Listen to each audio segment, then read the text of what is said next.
Hi, everybody. Thanks for tuning in. And I'm Chip Cirillo from Tennessean, and this is Nick Cole. And we're here to talk a little Friday sports with you. And we're going to start it off some Nashville Sounds. And nobody knows the Sounds better than Nick. So what's up with the Sounds lately? Yeah, actually, things are in full swing over at Greer Stadium. Yesterday marked the halfway point in the season for the Sounds, and things could be going a little bit better. They've got a 25-48 record, which unfortunately puts them in last place in their division and the worst record in the PCL.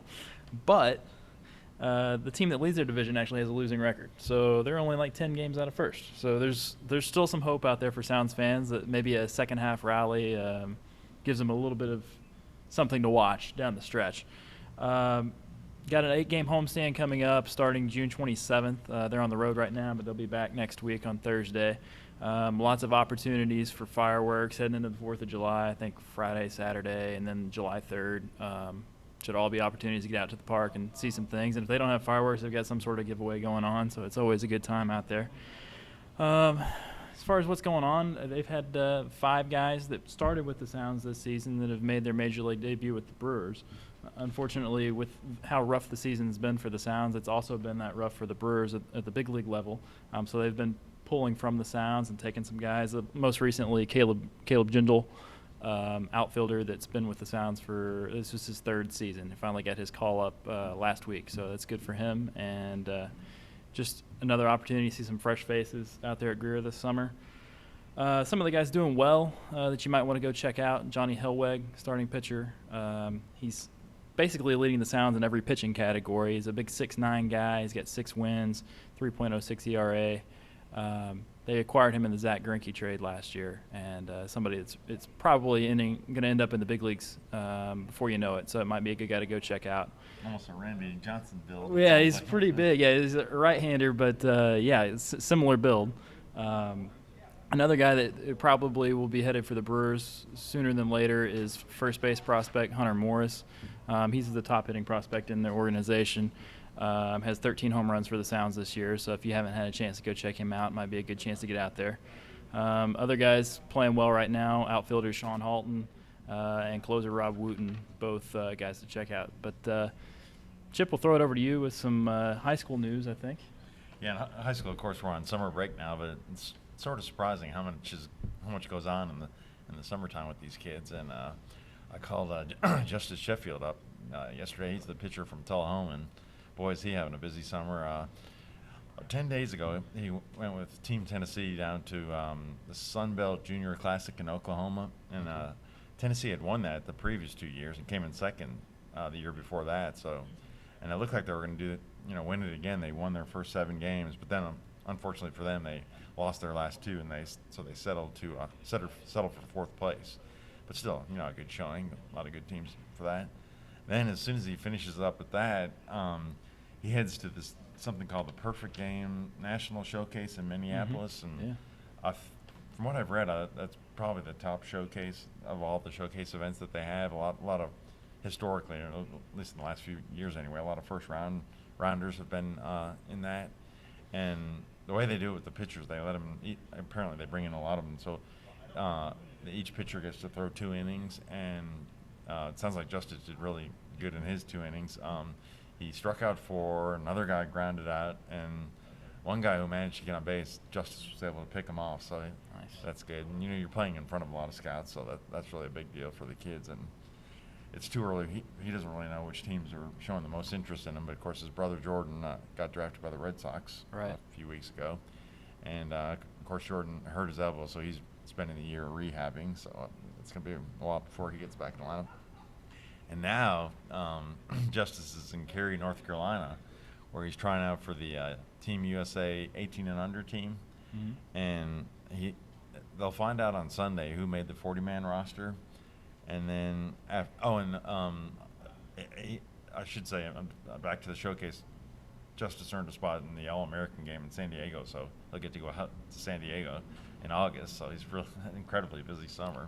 Yeah, and for people that haven't seen him play, he's a left-handed pitcher, throws in probably, the low to mid-90s, like you said, committed to Vanderbilt, and really probably if he stays healthy, unlike his brother who hurt his arm early in the season, if he stays healthy his senior season, might be looking at a high draft pick, huh? Yeah, I know the coach, Coach White, thought his older brother would have possibly gone in the first 2 rounds if he had stayed healthy, and probably it sounds like Justus has similar potential. You can never get enough good lefties. Definitely not. So they really like that, and he's got three pitches that he keeps people off balance with, and he's really got a good future. And then he also has and then if he was to make the 20-man roster on that Team USA, they get to go play in a big tournament in Taiwan. So a lot of exciting things possibly coming up for him there. Yeah. Then over to football, Montgomeryville Academy offensive tackle Alex Bars, he went up to a big 5-star challenge up in Soldier Field in Chicago, and apparently he did really well up there. He made the all-challenge team, and he did really well.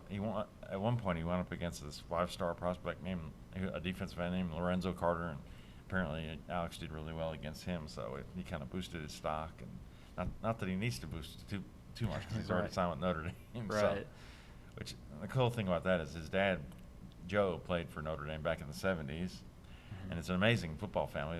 His oldest brother Brad plays defensive end for Penn State, and the middle-aged brother is Blake, plays guard for Michigan. So incredible talent in that family. Yeah. So boy, between the Bars and the Sheffields, I mean, you've got all kinds of families that are producing major Division I players. Yeah, exactly. That's a funny coincidence. Yeah, there are a lot of good athletic genes in those families. So, and then moving over to basketball, Ainsworth guard Andrew Fleming was telling me that Saturday was the first day college coaches could talk to the juniors, and so he heard from quite a few coaches, Clemson and Notre Dame and Butler and Tennessee and Davidson and Iowa State, and Andrew's 6'5", and he already has 5 offers. Nebraska was the latest they offered him. I think it was 2 days ago, and he also has offers from Florida and Vanderbilt and Memphis and Vanderbilt. So he's really got a lot of and also Auburn. So he's got a bright future. And with Cornell graduating, I imagine he'll be asked to pick up a little more of the scoring load in his last 2 years there. So, and he's going to also play in the Peach Jam in July in Augusta, Georgia, with a team called the St. Louis Eagles, and that's one of the bigger summer tournaments. So, and Franklin Road Academy's Rob Marbury is also going to play in that. He plays for a different team, the Nike Travelers, and Jalen Lindsay, who he recently transferred from CPA to Huntington Prep in West Virginia. Right. He'll be on the invitational side of it.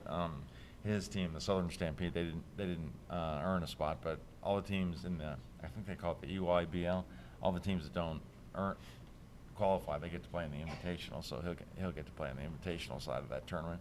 But he's doing a really cool thing this summer where he was invited to the Kevin Durant skills camp, but he passed up on that because he's going on this mission trip to Uganda and with a bunch of his friends at CPA, and they'll do a lot of missionary work and build fences, humanitarian stuff, and it'll be a great experience. And his dad was telling me he also gets to go on a safari. So wow, that'll that's a great way to spend your summer. Sure. Yeah, the Brentwood tennis player Max Lippman, he's going to go to France and play in some tournaments this year. So some of these kids have some really exciting summer plans. So. Yeah. And then the last thing I had was from swimming. There's a diver at Ainsworth named Charlie Clifton. He's a freshman, and he made an All-American team the other day, pretty good for a freshman, and he came in third in the state tournament last February. So I got another kid with a really bright future, it sounds like. Lots of good stuff going on in Ainsworth, huh? Yeah, I'm working on a story about them right now, and they've really quickly become an athletic powerhouse. So, yeah, that's pretty amazing. But, yeah, I guess that's all we have for you today, and I'm Chip, and this is Nick, and we'll see you next time.